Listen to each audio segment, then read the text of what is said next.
एक गांव में एक राजा कबूतर और रानी कबूतरी रहते थे। उनकी मधुर गुट्टरगू की आवाज सुनकर गांव के लोग बहुत प्रसन्न होते। हर दिन कोई न कोई उनके लिए दाने बिखेर देता। उसी गांव में एक कलुआ कौवा भी रहता था। वह काला था और उसकी काव काव की आवाज लोगों को कर्कश लगती थी। गांव वाले उसे अक्सर भगाते और कई बार बच्चे पत्थर तक मार देते। राजा और रानी को अपनी सुंदरता और मधुर आवाज पर बहुत घमंड था।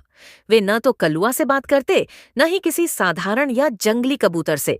उन्हें लगता था कि सुंदरता और मीठी आवाज ही सबसे बड़ी ताकत है। लेकिन एक रात अचानक गांव के खेतों में आग लग गई।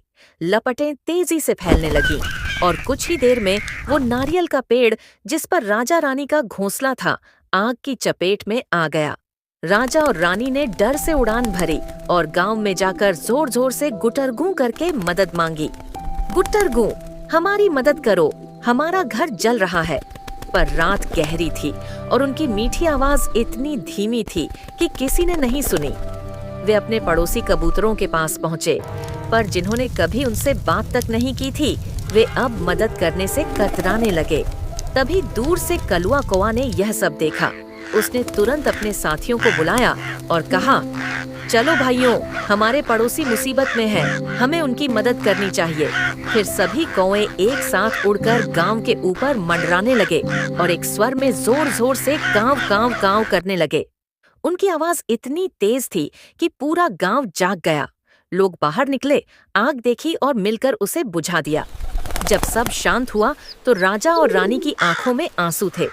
वे कलुआ के पास गए और उसे गले लगाकर बोले, भाई कलुआ, हमें माफ कर दो, हमने तुम्हारी सच्ची कीमत नहीं समझी। आज अगर तुम न होते तो हमारा घर राख हो जाता। कलुआ मुस्कुराया और बोला, हम सब इस धरती पर भगवान की रचना है। किसी को सुंदरता दी है तो किसी को ताकत, किसी को मधुरता दी है तो किसी को हिम्मत। असली सुंदरता तो दिल की भलाई में होती है। उस दिन के बाद से राजा रानी ने घमंड त्याग दिया और गांव के सभी पक्षियों से मिलजुल कर रहने लगे। अब गांव में जब भी कौवा कांव कांव करता, लोग मुस्कुराकर कहते, देखो, हमारे कलुआ की आवाज फिर से गांव में खुशियां गा रही है। शिक्षा, सुंदरता या मीठी आवाज नहीं, बल्कि दूसरों की मदद करने का दिल ही सबसे बड़ी अच्छाई है।